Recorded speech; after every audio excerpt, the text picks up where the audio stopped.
China continues to build One Belt, One Road, the project to transform the ancient Silk Road into a 21st century trade corridor forecast to bring in $2.5 trillion within a decade. China looks to its neighbors, Pakistan, Afghanistan, and Central Asian nations to make its plans a reality. For more on this now, we're joined by CCTV's Peng. He joins us from Beijing. And Peng, what is China's interest in South and Central Asia? And stability is the top interest for China in this region, and Pakistan and Afghanistan are key to that interest. Over the past few years, China's Xinjiang Uyghur Autonomous Region has witnessed a string of deadly terrorist attacks, and Xinjiang borders Afghanistan and Pakistan. That's why Beijing is deeply concerned if Afghanistan turns into a potential safe haven for terrorists and extremists. In fact, Beijing has already said that a terrorist organization, Eastern Turkestan Islamic Movement, which is operating in Afghanistan and Pakistan, is behind many attacks in China. Xinjiang authorities have also said that Islamic State influence has reached Xinjiang via these two countries, and the US-led NATO forces' withdrawal from Afghanistan is adding to the uncertainty of the security situation there. Moreover, China's grand plans for reviving the Silk Road, linking its central and western regions with Europe, depends heavily on the security situation in Afghanistan and Pakistan. Without stability, there can be hardly any business investment for the countries along the routes. And then, now, as China's influence grows, Peng, how important is it for the whole region? Well, as the biggest economy in the region with a keen desire to keep stability, China's involvement in the recent peace talks is widely seen as a positive sign. The US welcomes China's moves, saying that the two countries are not competitive but complementary because Beijing and Washington share common interest in maintaining the region's stability.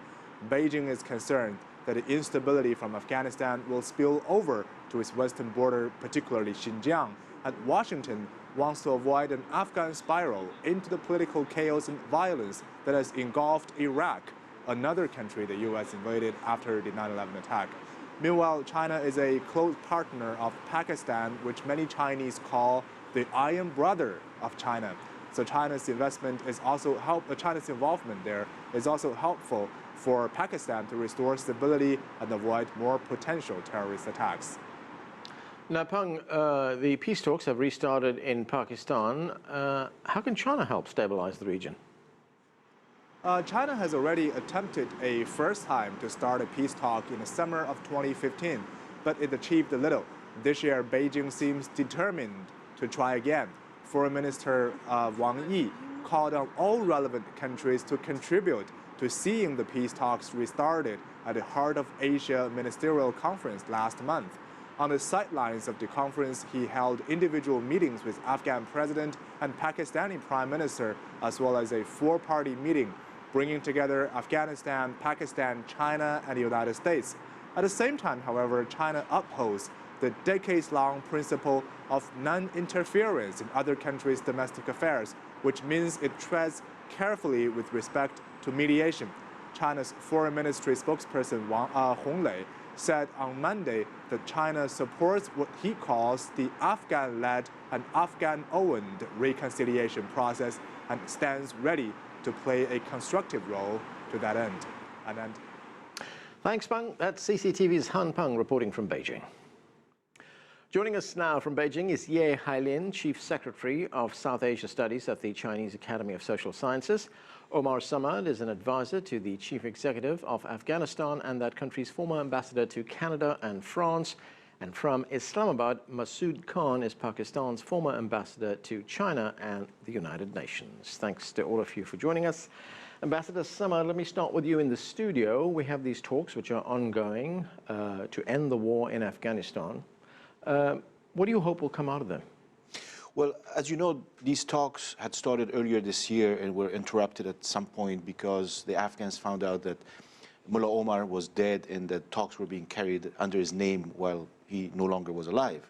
And so for a few months we had this disruption, and now we're back to talking about talks, meaning that this was the first step in having a quadrilateral of US, China, Pakistan, Afghanistan to see what are the modalities for talks. what kind of plan do we have in mind? What does each party think about how best to achieve peace in Afghanistan? And finally, how to engage the Taliban, which Taliban? Because now we do not have a singular Taliban, we have several groups of Taliban with different positions. So how do we differentiate between those who want peace, and what kind of peace do they want, and those who are against peace and want to continue to wage violence? So we are at that stage. The second round will take place in a few days in Kabul. So far, nothing of substance, just mostly on modalities. So what do you hope to get out of that? Maybe some kind of roadmap that'll show us the way forward? A roadmap is part of what we want to get at some stage. We don't know how long it will take to get to a roadmap in itself, because the roadmap consists of different elements. And so some of these elements are probably easier to talk about and to agree on, and some are probably not as easy, especially when it comes to differentiating between those Taliban who most probably are in Pakistan and who under Pakistani influence could be probably encouraged to come and sit down at the table and talk to the other Afghans. Right. Ambassador Khan, Pakistan, of course, playing a key role at these talks. Pakistan is hosting the talks right now. What do you hope China will bring to the negotiations? China brings confidence to the talks process. I mean, China initially did not want to get involved. This was years ago. But after a lot of persuasion from Kabul, and also because of our request to China, they got involved. They have to do a lot in this process. First, as I said, that they are a catalyst for confidence building and trust building. But more importantly, China wants this neighborhood, Pakistan and Afghanistan, to be stable, free of terrorism, free from volatility. And that's why China is investing its political capital in this process. China is also a very key player in the reconstruction of Afghanistan. And that's why China's involvement is kind of a stabilizer for the entire process. I mean, the other countries were involved in one form or the other, Afghanistan, Pakistan, and the United States, in this process. But China is new, relatively new. But China's role is very constructive. It's supportive and facilitative, and is welcomed by all the participants. And we haven't heard any statements from the Taliban coming opposing China or perceiving China as a hostile state. So I mean, I think that they would also find China as an honest broker in the process. Right, and you mentioned China would be seen as an honest broker. Hailin, how would you characterize the relationship between China and Afghanistan on the one hand and China and Pakistan on the other? Actually, I think China, in the Chinese perspective, Pakistan and Afghanistan both are very important, our neighboring country, especially related to the Chinese initiative of the One Road, One Belt. You know, currently, Afghanistan has the Heart of Asia initiative, and China and Pakistan are working together on the China-Pakistan economic corridor. Actually, for China, the essential interest that we would like to seeking for the stability in this region so that we can make our own business. You can't make the business on a battlefield. That's the very essential fact. And for China, make the business means the seeking for the economic growth and the seeking for the social development in the region and reaching the local stability, and then for also open the gate for a window for Chinese investment. So why not only say we only provide assistance, we also see the opportunity from the future stability in these two countries, especially in Afghanistan. We all know Afghanistan played a very crucial role for the Euro-Asia continent. Ambassador Samad, the war in Afghanistan, or I should say this war in Afghanistan, started in 2001 when the United States and its allies invaded the country. 15 years later, there is no peace. In fact, President Obama said back in May of 2014, the Americans have learned that it's very hard to end a war. It's very easy to start a war. So you have another major power like China, which enters the negotiations. What does China bring to the talks for you? Well, China is a neighbor, first of all. China and Afghanistan have had cordial relations going back centuries, but especially since the 1950s, we've had the new relations with China, and Afghanistan has always followed a one China policy. We have seen during the Soviet occupation, for example, Afghans remember that the Chinese, were on the Afghan people's side. Then we see that since 2001, China has played a very constructive role at the international level within the United Nations, as well as bilaterally with Afghanistan, and now regionally. So the change that we see is that China is getting involved in trying to use its good offices to end the conflict in Afghanistan at the regional level. That did not happen before. It's a new development, and in order for this to succeed, we hope, and Afghans are looking forward to more Chinese engagement, but at the same time, we would like China to make sure that it understands fully what the reasons behind the conflict are, what is driving, for example, terrorism and extremism in our country, in our region, what is a threat not only to us, to Pakistan, but also to China. Where do we have shared interests, and where do we have shared threats that we need to face together?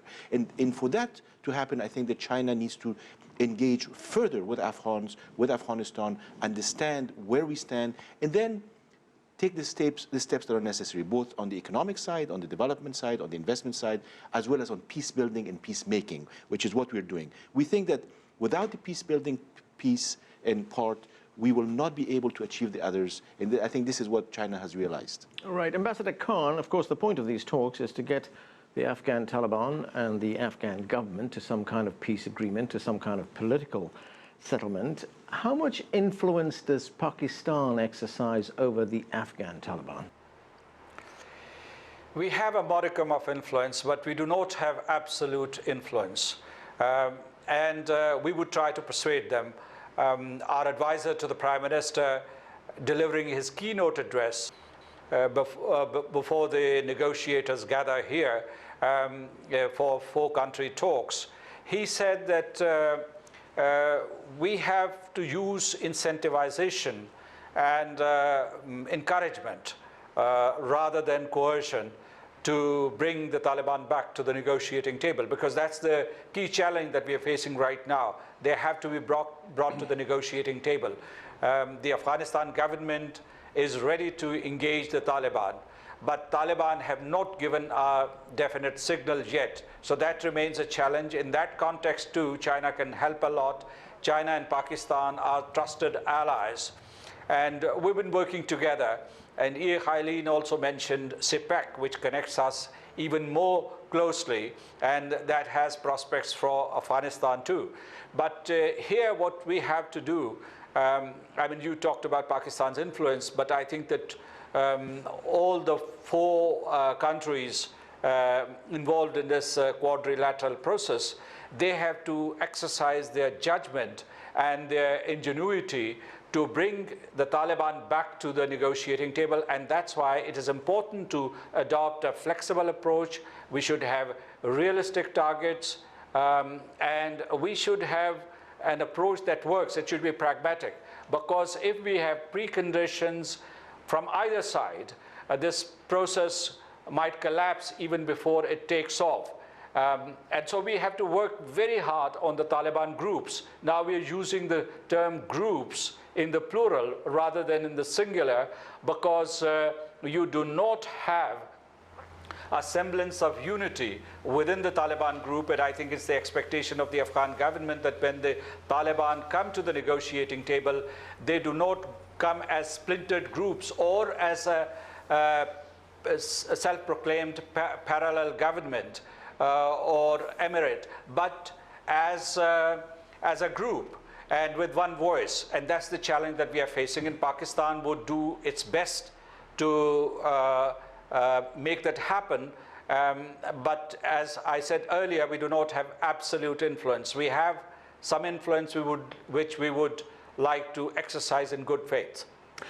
Hailin, we know that China is deeply concerned about religious extremism in that region. In fact, China itself has been the victim of that kind of extremism. So when we look at this instability in Afghanistan, how does it impact a country like China?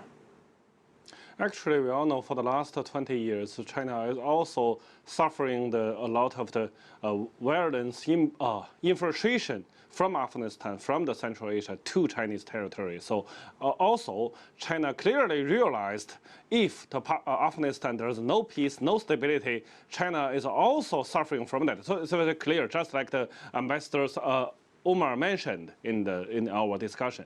But in my personal opinion is that we should admit that Taliban used to be the major opposite or the insurgency forces. But now in Afghanistan, there's not only Taliban, there's a lot of other more radical, more conservative, even more violent forces. So when we're talking about the peace in Afghanistan, there's not only between the Taliban and Afghanistan government, but also there's some other forces. They have the intention to sabotage the whole process. So in my personal opinion, that's not only we are trying to provide a platform for the Taliban and Afghanistan government to seeking for the national reconciliation, we also would like to provide the assistance for Afghanistan people to fight against the extremists. Otherwise, the whole region will suffer from the external infiltration from such as the Middle East or some another place. We all notice that the ISIL is now appeared in Afghanistan. It's not a good news. It's not a good sign.